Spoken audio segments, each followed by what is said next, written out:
जैन बच्चों, आज हम लोग स्टार्ट करेंगे बायोटेक्नोलॉजी में अगला लेक्चर। और आज हमें पढ़ना है मॉलिक्यूलर डायग्नोसिस। क्या पढ़ना है? Molecular diagnosis. इसको मतलब चैप्टर छोटा सा, मतलब टॉपिक छोटा सा है, आराम से पढ़ेंगे और जल्दी समाप्त हो जाएगा। तो लोग प्यार से पढ़ते हैं इसको। आज मॉलिक्यूलर डायग्नोसिस, डालो हेडिंग मॉलिक्यूलर डायग्नोसिस। हम लोग क्यों पढ़ते हैं सब बताएंगे। पहले हेडिंग डाल लें मॉलिक्यूलर डायग्नोसिस, आणविक निदान। हिंदी में कहते हैं आणविक निदान। क्या बोलते हैं? आणविक निदान।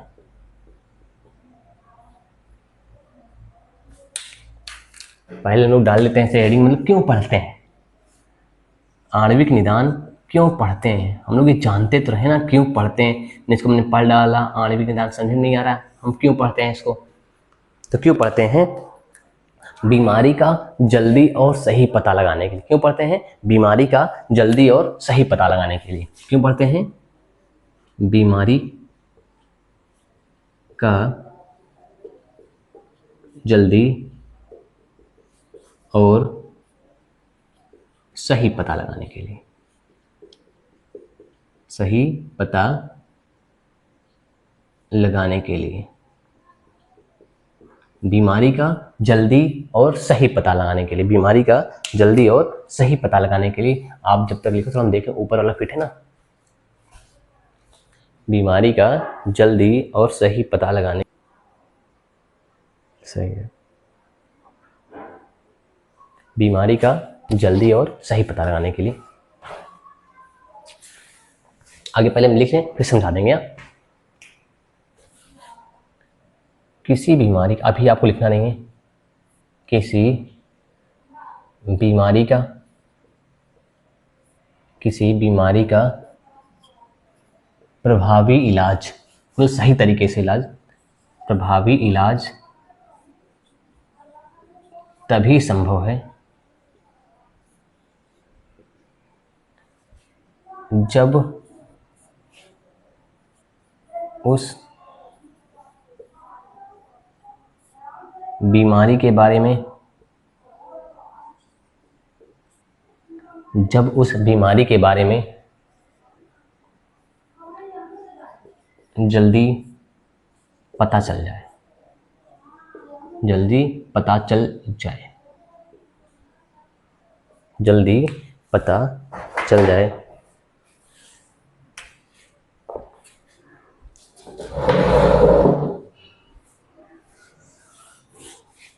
आगे लिखते हैं, अभी आपको नोट नहीं करना है। परंपरागत तरीके, ट्रेडिशनल मेथड,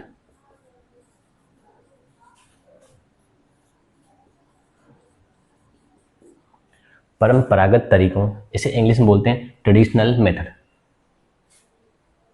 जैसे सीरम, जैसे सीरम और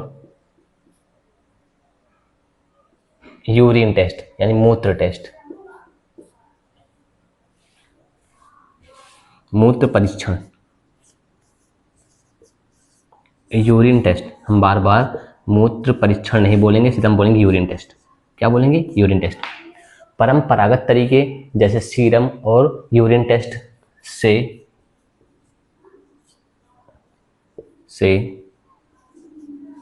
बीमारी का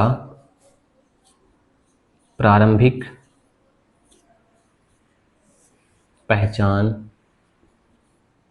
संभव नहीं है, संभव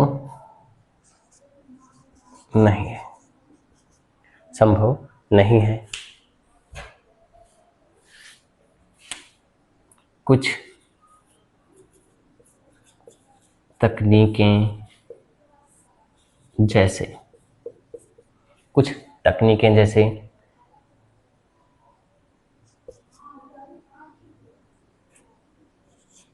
पुनर्योगज, डीएनए तकनीकी, दूसरा पीसीआर,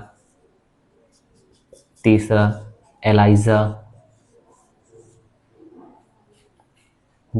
कुछ तकनीक जैसे पुनर्योगज डीएनए तकनीक, पीसीआर, एलाइजा से प्रारंभिक पहचान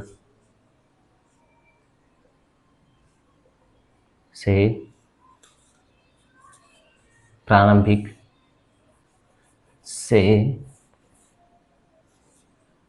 किसी रोग की प्रारंभिक पहचान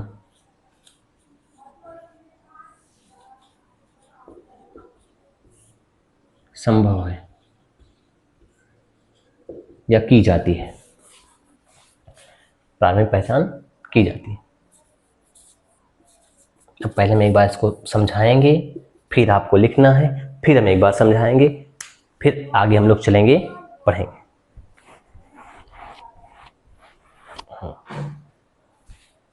आइए इसमें ध्यान सुनना। मॉलिक्यूलर डायग्नोसिस यानी आणविक निदान, हिंदी में क्या कहते हैं? आणविक निदान। पहले अच्छा, अणु जानते हैं आप? अणु सुना होगा, परमाणु सुना होगा ना। मतलब ये कह रहा है कि हम लोग अणु के लेवल पर, मतलब जब बीमारी पूरी तरह से न फैली हो, मतलब कहने का ये है कि जैसे मान लो आपको कोई बीमारी हो रही है, अभी उसके लक्षण नहीं दिखे हैं, मतलब आपके शरीर में पूरी तरह से हावी नहीं हो बीमारी, लक्षण उसके दिख नहीं रहे हैं, फैली नहीं बीमारी, तो उसी टाइम पर टेस्ट करवा के पता कर लिया जाए, उसी टाइम पर टेस्ट करवा के पता कर लिया जाए, उसे ही कहते हैं भैया मॉलिक्यूलर लेवल, आणविक स्तर पर जांच करना। ध्यान सुनना। तो क्या लिखा है? मॉलिक्यूलर डायग्नोसिस, आणविक निदान। हम लोग क्यों पढ़ते हैं इसको? बीमारी का जल्दी और सही पता लगाने के लिए। आणविक निदान क्यों पढ़ते हैं? बीमारी का जल्दी और सही पता लगाने के लिए। क्यों पढ़ते हैं? जल्दी और सही पता लगाने के लिए। किसका? बीमारी का जल्दी और सही पता लगाने के लिए क्या पढ़ते हैं हम लोग? आणविक निदान पढ़ते हैं। ठीक है, अब सुनना। किसी बीमारी का प्रभावी इलाज, मतलब अच्छी तरह से इलाज तभी संभव है जब उसका पहले ही पता चल जाए, उस बीमारी के बारे में जल्दी पता चल जाए। उस बीमारी के बारे में कब पता चले? जल्दी। फिर सुनना ध्यान से। बीमारी का जल्दी इलाज तभी संभव है, बीमारी का प्रभावी इलाज तभी संभव है जब उस बीमारी के बारे में जल्दी पता चल जाए। जल्दी पता चल जाए, पहले से ही पता चल जाए कि हमें बीमारी होने वाली है। अब सुनना। परंपरागत तरीके से, जैसे आपने सीरम टेस्ट करवा लिया, निकाल के चेक करवा लिया सीरम, या तो मूत्र टेस्ट यानी यूरिन टेस्ट करवा लिया, तो उससे क्या होता है? उससे बीमारी की प्रारंभिक पहचान संभव नहीं होती है। जैसे मान लीजिए आप टाइफाइड टेस्ट करवाते हैं, तो टाइफाइड तब टेस्ट करवाते हैं जब आपको बुखार आ रहा होता है, बुखार जा नहीं रहा होता है, मतलब आपके अंदर लक्षण दिख रहे हैं, महसूस भी हो रहे हैं, तब हम लोग चेक करवा रहे हैं। मतलब जो रोगजनक है उसकी संख्या काफ़ी अधिक हो चुकी है, तब हम लोग इसको करवाएंगे, कोई समस्या नहीं है। लेकिन प्रारंभिक पहचान इससे संभव नहीं है। किस संभव नहीं है? परंपरागत तकनीक। कौन कौन? जैसे सीरम और मूत्र परीक्षण, अब सुनना। तो कुछ ऐसी तकनीकी हैं जैसे पुनर्योगज डीएनए तकनीकी, पीसीआर, एलाइजा से किसी रोग की प्रारंभिक पहचान की जाती है। अब आप इसको लिखिए।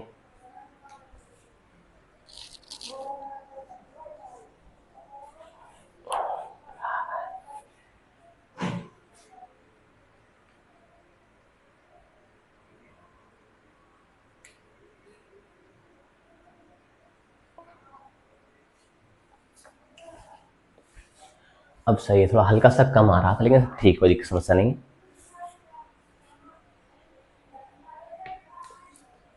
लिख लिया आप? लिखो इसको।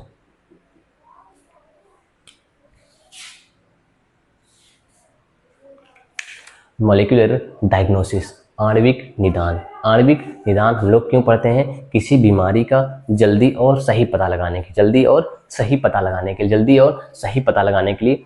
जब कोई बीमारी आपको हुई है ना, तो उसका प्रभावी इलाज कराने के लिए वो पहले से ही पता चल जाए कि बीमारी ये हो रही है। वही लिखा है, किसी बीमारी का प्रभावी इलाज तभी संभव है, किसी बीमारी का प्रभावी इलाज तभी संभव है जब उस बीमारी के बारे में जल्दी पता चल जाए, उस बीमारी के बारे में जल्दी पता चल जाए।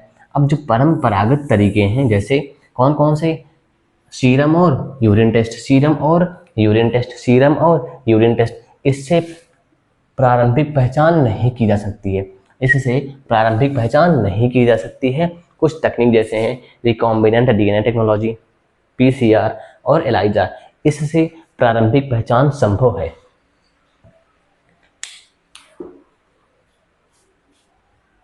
ठीक है, इसको मिटाते हैं बाकी, ध्यान से देखना।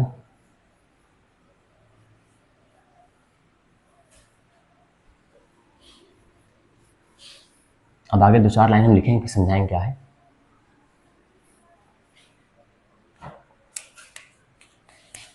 इसे में लिखना है, नीचे रोगजनक की उपस्थिति का पता तब चलता है जब उस रोगजनक को कहते हैं पैथोजन। क्या बोलते हैं? पैथोजन। जब उस रोगजनक से होने वाली बीमारी के लक्षण दिखने लगते हैं। इस टाइम पर, इस समय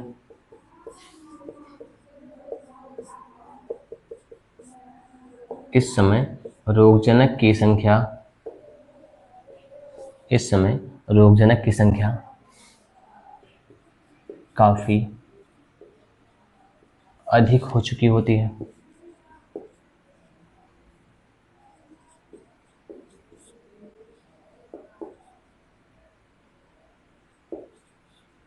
काफी अधिक हो चुकी होती है। अभी लिखना नहीं है आपको, काफी अधिक हो चुकी होती है। जब रोगजनक की संख्या काफी कम, मतलब जब आपको बीमारी के लक्षण ना दिखें, मतलब जब आपको बीमारी के लक्षण, जब आपको बीमारी के लक्षण ना दिखे, ठीक है। जब रोगजनक की संख्या काफी कम होती है तो पीसीआर से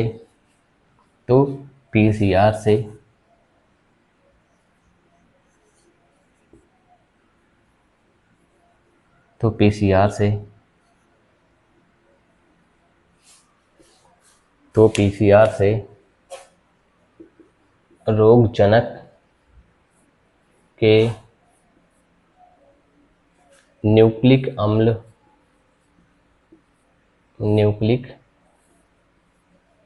अम्ल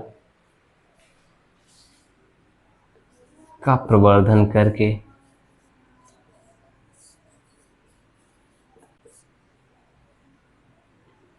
पहचान की जाती है,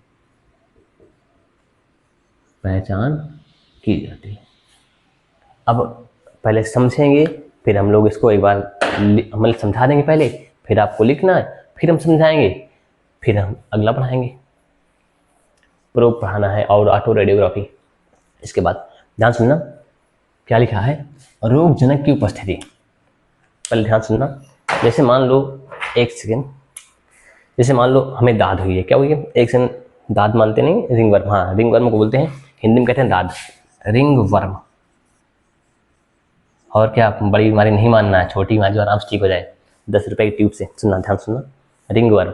मान लो हमको दाद हो रही है, लेकिन अभी जान नहीं पाएंगे जब तक उसके लक्षण दिख न जाए, गोल गोल राउंड सर्किल बन ना जाए, तब तक हम जान नहीं पाएंगे हमको दाद हुई है, ठीक है। लेकिन अगर क्या करें इसको भैया, हम वही लिखा है, रोग जनक की उपस्थिति का पता तब चलता है जब उस रोग जनक से होने वाली बीमारी के लक्षण दिखने लगते हैं। हम लोग कैसे जानेंगे कि भैया इसमें जो फंजाई है, फंजाई से ही दाद होती है, फंजाई से ही दाद होती है, ध्यान सुना। हम लोग जान नहीं पाएंगे कि किससे बीमारी हो रही, फंजाई से हो रही है या बैक्टीरिया से हो रही है या वायरस से, किससे हो रही पता नहीं है। लेकिन जब इसके लक्षण दिखने लगेंगे, जब इसके लक्षण दिखने लगेंगे, वही लिखा है, रोग जनक की उपस्थिति का पता तब चलता है जब उस रोग जनक से होने वाली बीमारी के लक्षण दिखने लगते हैं। जब लक्षण दिखने लगते हैं तो उस टाइम पर रोग जनक की संख्या काफी अधिक हो चुकी होती है। इस समय रोग जनक की संख्या काफी अधिक हो चुकी होती, ठीक है। जब रोग जनक की संख्या काफी कम होती है, मतलब जिस टाइम पे इतनी संख्या कम है कि आप में रोग बीमारी दिख ही नहीं रही है, जब रोग जनक की संख्या काफी कम होती है, मतलब जब आपको बीमारी के लक्षण ना दिखें, जब आपको बीमारी के लक्षण ना दिखें,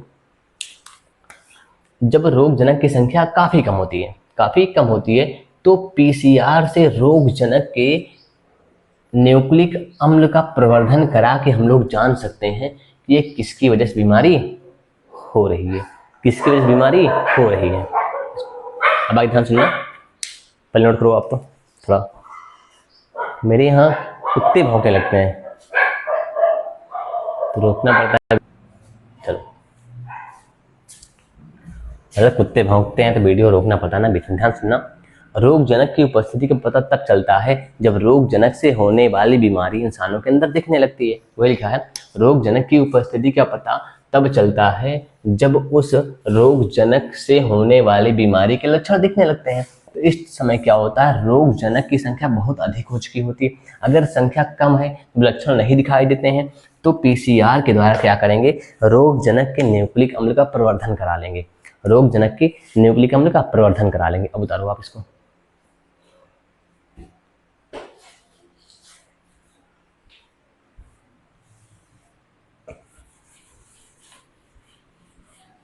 इसके बाद हमें पढ़ना है पारजीनी जंतु, फिर पढ़ने हैं नैतिक मुद्दे, उसी में बायोपायरेसी, फिर चैप्टर समाप्त।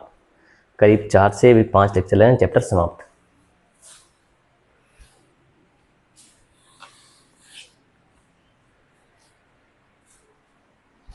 जल्दी उतारो इसको।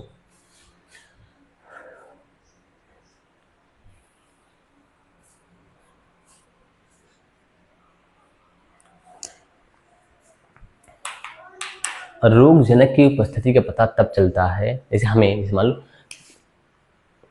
बिना चेकअप करवाए रोग जनक की उपस्थिति का पता तब चलता है जब रोग जनक के द्वारा उत्पन्न बीमारी के लक्षण हमें दिखाई देते हैं। रोग जनक की उपस्थिति का पता तब चलता है जब उस रोग जनक से होने वाली बीमारी के लक्षण दिखने लगते हैं। इस समय रोग जनक की संख्या बहुत अधिक हो चुकी होती है, काफ़ी हो चुकी होती है। तो रोग जनक की संख्या जब कम होती है तो क्या करते हैं, पीसीआर के द्वारा रोग जनक जो होता है, जिसके द्वारा बीमारी होती है, क्या करेंगे, उसका जो न्यूक्लिक अम्ल होता है उसका प्रवर्धन करा लेते हैं, उसकी संख्या बढ़ा लेंगे, तो क्या हम लोग जान जाएंगे ये बीमारी हो रही है इससे। अब आगे हम लोग डालते हैं हेडिंग प्रोब। प्रोब समझना, प्रोब होता क्या है, ऑटो रेडियोग्राफी। एक काम पर हेडिंग डालते हैं ऑटो रेडियोग्राफी। चलो एक काम, प्रोब और ऑटो रेडियो दोनों एक साथ डालते हैं। तो पहले प्रोब समझ लेंगे।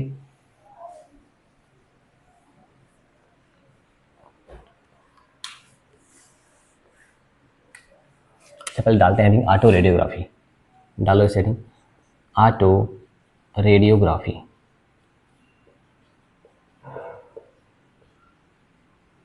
इसकी हिंदी हमें नहीं पता, हिंदी जानना भी नहीं, ऐसे ही लिखते हैं ऑटो रेडियोग्राफी। डाल दिए रे, चलो अभी लिखना नहीं, पहले हम लिखते हैं फिर समझाएंगे, तब आपको लिखना है।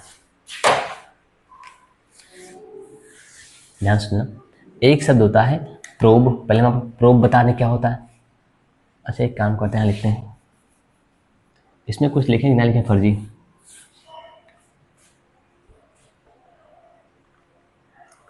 कुल मिला के जान लो, ऑटो रेडियोग्राफी एक ऐसी तकनीक होती है जिसमें क्या करते हैं, फोटोग्राफिक फिल्म पर हम लोग इमेज प्राप्त करते हैं, फोटोग्राफिक फिल्म पर इमेज प्राप्त करते हैं। लिख देते हैं इतना।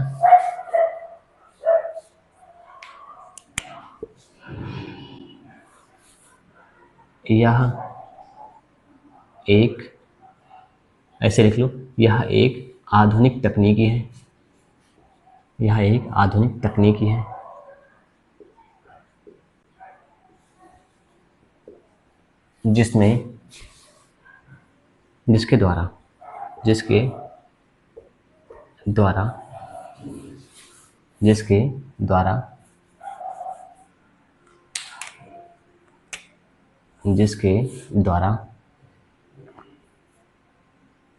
जिसके द्वारा बीमारियों का पता करते हैं, बीमारियों को पता करते हैं, सही पता करते हैं बस। डालो, इसके बाद हेडिंग डाल देना प्रोब क्या होता है। पहले हम बता दें आपको प्रोब क्या होता है, फिर इसके बाद बताएंगे, आगे समझाएंगे। प्रोब, पहले ना प्रोब को ऐसे आपको इंग्लिश में ही लिखना है, हिंदी में नहीं लिखना है। तो देखें कुछ, हाँ ठीक है सब।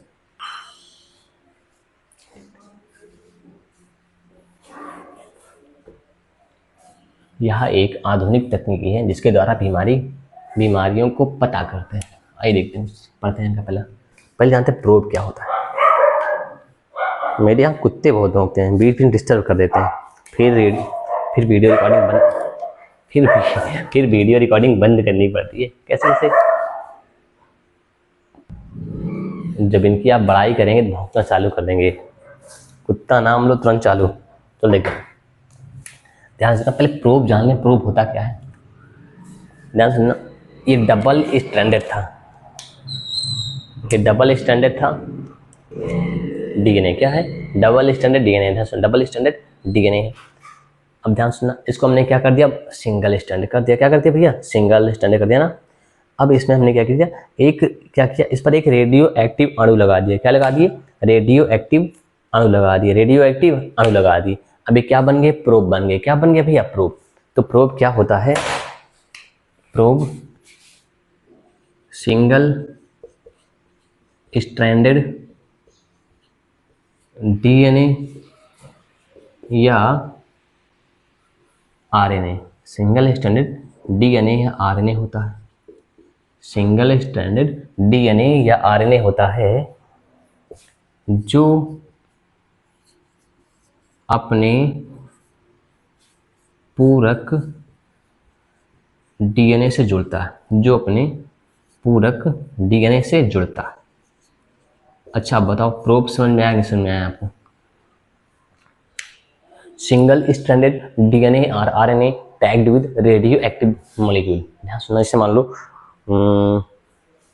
ये मान लो सिंगल स्टैंडर्ड डीएनए था। क्या था, सिंगल स्टैंडर्ड डीएनए था। अब इसमें हमने क्या लगा दिया, रेडियो एक्टिव अणु लगा दिया। जहां ये रहेगा रेज निकलती रहेंगी, जहां पर भी ये जाएगा साथ में इसके साथ क्या होगा, किरण निकलती रहेंगी। क्या निकलती रहेंगी, किरण निकलती रहेंगी। जब इससे किरण निकल रही है तो फोटोग्राफिक फिल्म पर क्या बनेगी, इमेज बनेगी। क्या बनेगी, फोटोग्राफिक फिल्म पर इमेज बनेगी। ऑटो रेडियोग्राफी एक ऐसी तकनीकी है जिसके द्वारा हम लोग क्या करते हैं, बीमारी का पता लगाते हैं। क्या करते हैं, बीमारी का पता लगाते हैं। इसमें क्या होता है, जैसे मान लो हमने एक प्रोब बनाया, प्रोब में क्या होगा, प्रोब क्या होता है, सिंगल स्टैंडर्ड डीएनए होता है या आरएनए होता है। इसके पास रेडियो एक्टिव मॉलिक्यूल होता है, रेडियो एक्टिव अणु होता है। अभी जहां पर रहेगा किरण निकालता रहेगा। तो भैया मान लो इसको हम लेके आए, ऑटो रेडियोग्राफी के द्वारा चेक कर रहे हैं। तो क्या करते हैं, इसको जैसे ही ये किरण निकालता है तो फोटोग्राफिक फिल्म पर इसकी इमेज बनती है, उतना नहीं डिटेल में जाना है हमको, हल्का फुल्का पढ़ना है बस। डीएनए आरएनए होता है, ये किससे जुड़ता है? पूरक डीएनए से जुड़ता है। किससे जुड़ता है भैया? पूरक डीएनए से जुड़ता है। कौन जुड़ता है? प्रोब जुड़ता है। कौन जुड़ता है? प्रोब जुड़ता है। प्रोब क्या होता है? सिंगल स्ट्रैंडेड डीएनए आरएनए होता है जो अपने पूरक डीएनए से, अरे रुक जाओ, सॉरी, मैं क्या सोच रहा था। हाँ, जुड़ता तो ठीक बात है, मैंने बोला था, बता दिया हूँ आपको, लेकिन लिखे नहीं। सिंगल स्ट्रैंडेड डीएनए आरएनए होता है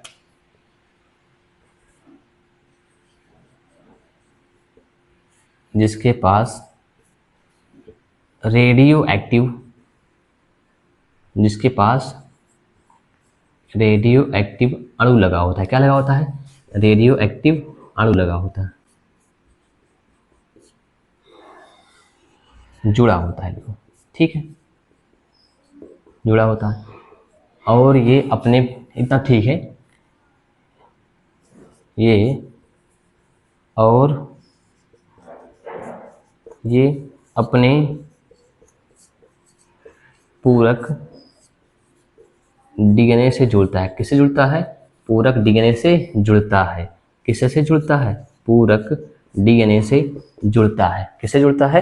पूरक डीएनए से जुड़ता है। किससे जुड़ता है? पूरक डीएनए से जुड़ता है। कौन जुड़ता है? प्रोब। कौन जुड़ता है? प्रोब जुड़ता है। प्रोब होता क्या है? सिंगल स्ट्रैंडेड डीएनए या आरएनए होता है जिसके ऊपर क्या होता है? रेडियो एक्टिव मॉलिक्यूल जुड़ा होता है, ठीक है। ध्यान सुनना, जैसे मान लो ये कोई डीएनए था। क्या था? डीएनए था। ध्यान सुनना आप मेरी बात को। अब क्या हुआ? ये प्रोब है, ये प्रोब है। ये क्या है? प्रोब है।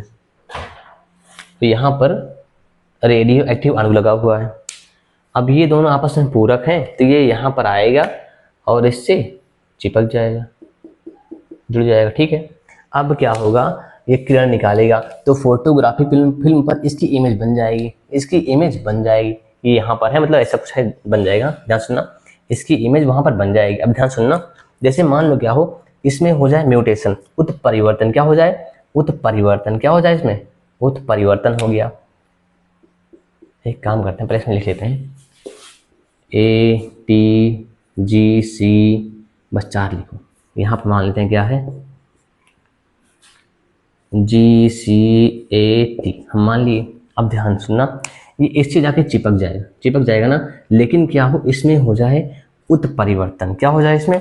उत्परिवर्तन। यहाँ आ गया C। क्या आ गया? C। अब ध्यान सुनना, अब ये इसके पूरक नहीं है, अब ये इससे नहीं जुड़ेगा, अब ये इससे नहीं जुड़ेगा। क्यों? क्योंकि ध्यान सुनना, आलू हमेशा टमाटर से जुड़ता है 2 बॉन्ड बना के, एडिनिन थाइमिन, है ना, ग्वानिन साइटोसिन 3 बॉन्ड बनता है। आलू टमाटर 2 रुपया, गुड़ शक्कर 3 रुपया। हाँ, ऐसे याद करना बस आपको।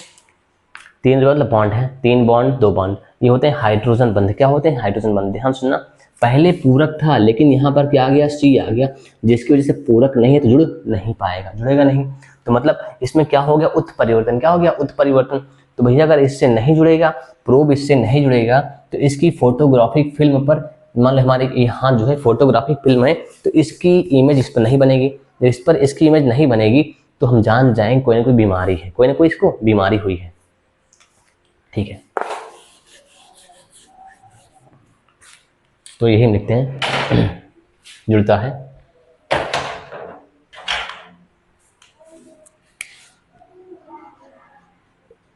जिस जीन में उत्परिवर्तन, जिस जीन में उत्परिवर्तन हुआ होता है, ये प्रोब उससे नहीं जुड़ता है, उससे नहीं जुड़ता है, ये प्रोब उससे नहीं जुड़ता है और फोटोग्राफिक फिल्म पर इमेज नहीं बनती है, प्रतिबिंब नहीं बनता है, इमेज नहीं बनता है, नहीं बनता है। क्यों नहीं बनता है? क्योंकि क्योंकि उत्परिवर्तित, क्योंकि उत्परिवर्तित क्योंकि उत्परिवर्तित डीएनए अब प्रोब के पूरक नहीं होता है, पूरक नहीं होता है, प्रोब के पूरक नहीं होता है। उतारो इसको, फिर हम समझाते हैं एक बार और, या तो एक बार समझा दें तब आप फिर से मतलब उतारना। ध्यान सुनना, हम लोग पढ़ रहे थे ऑटो रेडियोग्राफी। ऑटो रेडियोग्राफी क्या होती है? यह एक आधुनिक तकनीक होती है। क्या होती है? यह एक आधुनिक तकनीक होती है। आपको इससे पहले बना के लिखना है। ऑटो रेडियोग्राफी क्या होती है? यह एक ऐसी तकनीक होती है जिसके द्वारा बीमारियों का पता करते हैं। किसको पता करते हैं? बीमारियों का पता करते हैं। ध्यान सुनना, इसमें क्या होता है? एक प्रोब होता है। क्या होता है? प्रोब होता है। तो प्रोब पहले बता देंगे प्रोब होता क्या है।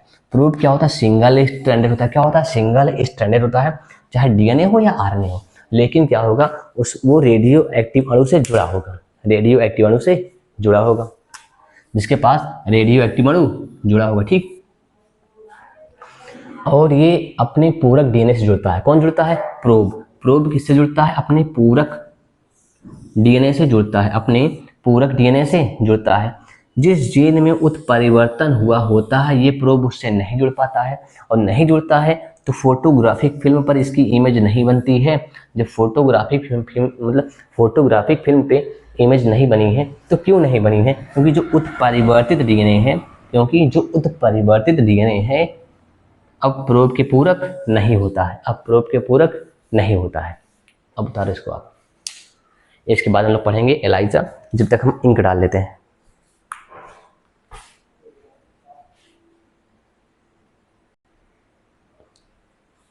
ठीक, हम डाल लें इंक। अब एक बार समझ लेते हैं, फिर से हम लोग पढ़ेंगे एलाइजा, एंजाइम लिंक्ड इम्यूनोसॉर्बेंट एसे, ऑटो रेडियोग्राफी।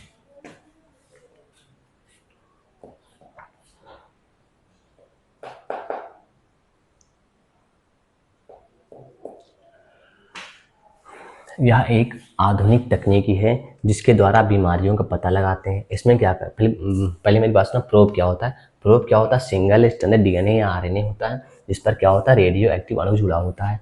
क्या जुड़ा होता है? रेडियो एक्टिव अणु जुड़ा होता है, और ये अपने पूरक डीएनए से जुड़ता है। ध्यान सुनना, अब किसी मान लो डीएनए में या जीन में उत्परिवर्तन हो गया है तो प्रोब इससे नहीं जुड़ पाएगा, और प्रोब जुड़ेगा नहीं तो फोटोग्राफिक फिल्म पर इमेज नहीं बनेगी। इमेज नहीं बन रही, क्यों नहीं बन रही? क्योंकि जो उत्परिवर्तित डीएनए है अब वो प्रोब के पूरक नहीं है, प्रोब के पूरक नहीं है। अब हम लोग डालते हैं हेडिंग आगे, एलाइजा, एलाइजा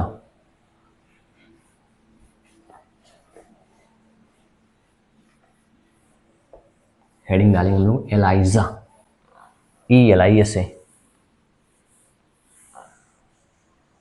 पहली बात तो ये पूछता है एलाइजा किस पर आधारित होता है।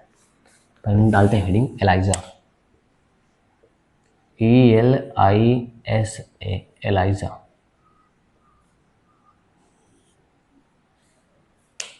पहले एलाइजा का फुल फॉर्म जान लें हम लोग, पूरा नाम। एलाइजा का पूरा नाम enzyme linked, enzyme linked immunosorbent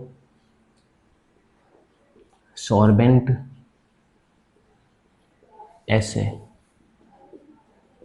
enzyme linked immunosorbent एसे।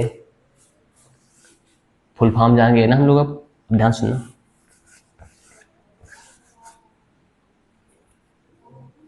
एलाइजा यह एंटीजन एंटीबॉडी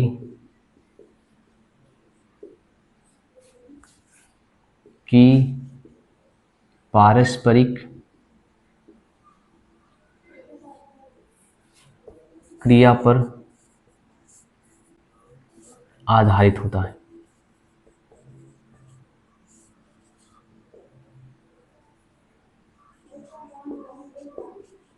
एंटीजन एंटीबॉडी की पारस्परिक क्रिया पर आधारित होता है। प्रश्न ये पूछा जाता है एलाइजा किस पर आधारित होता है? एंटीजन एंटीबॉडी की पारस्परिक क्रिया पर आधारित होता है। ये हमें पहला पॉइंट रटा होना चाहिए, ध्यान सुनना। इसमें क्या होता है, इसमें एक एंजाइम, हमें ज़्यादा डिटेल में नहीं जानना है, इसमें एक एंजाइम जुड़ा होता है, इसमें एक एंजाइम जुड़ा होता है जो रिएक्शन को डिटेक्ट करता है, पता करता है, जो रिएक्शन को डिटेक्ट करता है यानी पता करता है, डिटेक्ट करता है, पता करता है, पहचानता है, ठीक है, पता करता है, जो रिएक्शन को डिटेक्ट करता है। पहले एक नाम उतारो, E for enzyme, E for क्या होता है, एंजाइम, ई फॉर क्या होगा, एंजाइम, एल से लिंक्ड होगा, आई से इम्यूनो, एस से सॉर्बेंट, ए से एसे, एंजाइम लिंक्ड इम्यूनो सॉर्बेंट एसे, एंजाइम लिंक्ड इम्यूनो सॉर्बेंट एसे, एंजाइम लिंक्ड, ई से एंजाइम, ई से एंजाइम, ई से एंजाइम, एल से लिंक्ड, एल से लिंक्ड, एल से लिंक्ड, आई से इम्यूनो, आई से इम्यूनो, एस से सॉर्बेंट, एस से सॉर्बेंट, ए से एसे, एंजाइम लिंक्ड इम्यूनोसॉर्बेंट एसे। एलाइजा किस पर आधारित होता है, antigen antibody, antigen antibody, antigen antibody के सिद्धांत पर, की पारस्परिक क्रिया के सिद्धांत पर आधारित होता है, एंटीजन एंटीबॉडी के इंट्रैक्शन पर आधारित होता है, एंटीजन एंटीबॉडी की पारस्परिक क्रिया के सिद्धांत पर आधारित होता है। इसमें क्या होता है, एक एंजाइम जुड़ा होता है, क्या होता है, एक एंजाइम जुड़ा होता है जो डिटेक्ट करता है रिएक्शन को, किसको, जो रिएक्शन को डिटेक्ट करता है, पता करता है, बता रहे इतना।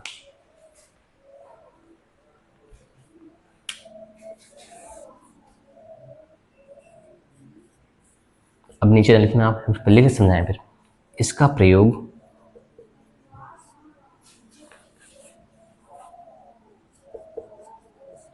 रोगजनक,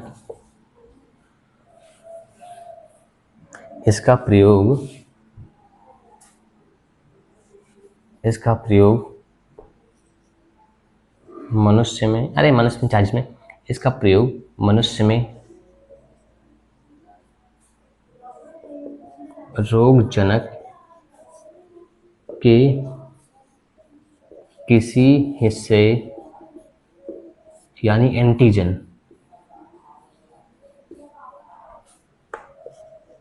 की उपस्थिति को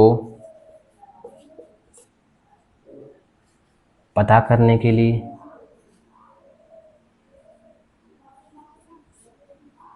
इसका प्रयोग मनुष्य में रोगजनक के किसी हिस्से की उपस्थिति को पता करते हैं, को पता करते हैं, सॉरी,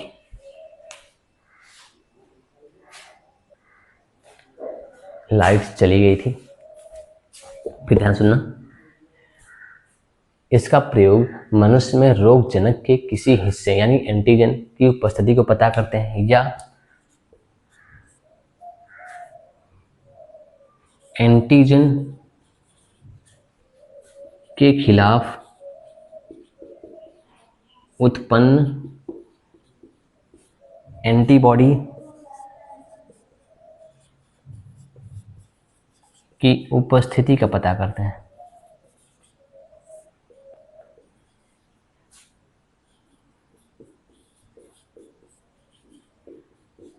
बस एलाइजा पूछे तो आपको इतना ही लिखना है, बस एलाइजा पूछे तो, जैसे मान लो हम लोग किसका पता करते हैं इसमें, जैसे एड्स में HIV का पता, एड्स में HIV का पता, एग्जाम्पल लिख लो,